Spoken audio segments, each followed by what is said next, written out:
As you've just heard, more bombshells dropped at the state capture inquiry today, with the Gupta brothers dragged through the mud. Lord Peter Hain has testified how global banks allegedly overlooked the Gupta's looting. For more on the story, Erin Bates joins us in studio. So, Erin, of course, Hain has drawn into sharp focus banks and corporate enablers, what he called them. What has he actually achieved by making all of these revelations?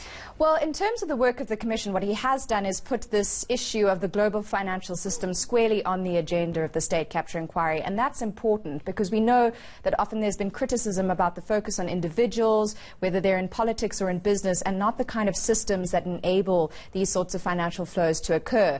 In terms of some of the things that Hain has raised in British Parliament, he's been less successful. For example, he urged the UK to sanction the three Gupta brothers and Salim Essa after the US Treasury did the same. The response he got, he called weak, and they haven't done anything of the kind. Similarly, with HSBC, a British bank he alleges was involved in moving monies for the Guptas into their UAE Dubai branch, really. He raised it. He wanted HSBC prosecuted. It hasn't happened. Yeah, it hasn't, of course. And he's spoken about the global financial system. What does he say it needs to answer for?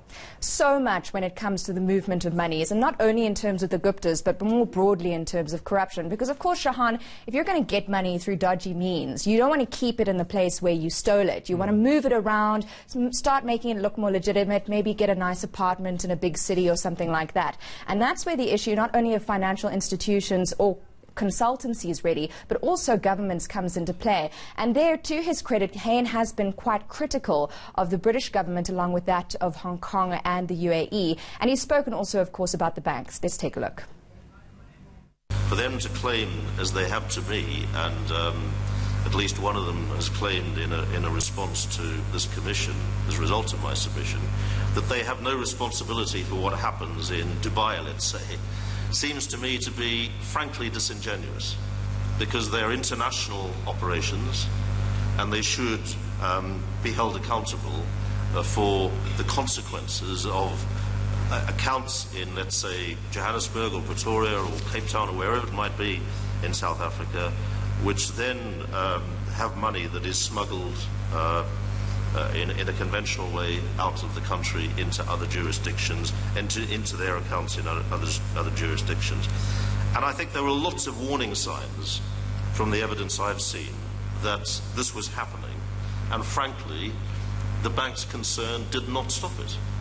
They allowed it to occur, and therefore they're culpable, in my view, in state capture and are complicit in this corruption and looting. They should have spotted these red flags earlier and dealt with them immediately. And even though Hain was very critical of Bell Pottinger, he actually didn't mention the company on the stand.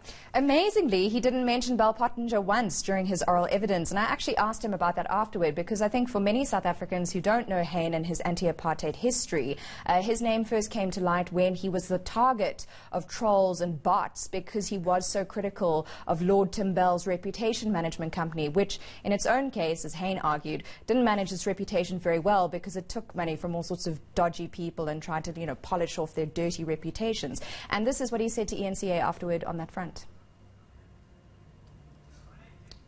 The important lesson of the Bell Pottinger episode is that their job was to manage the reputation of others. They forgot about their own reputation for being up to their necks in criminality, and they went bankrupt as a result.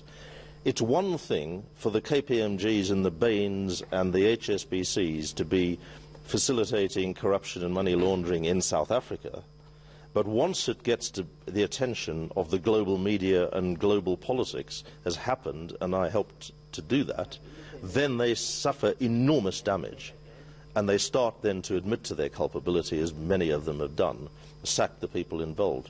But why do we need to get to that point? They should have had systems in place that stopped this in the first place, stopped the money leaving South Africa at all, and they didn't.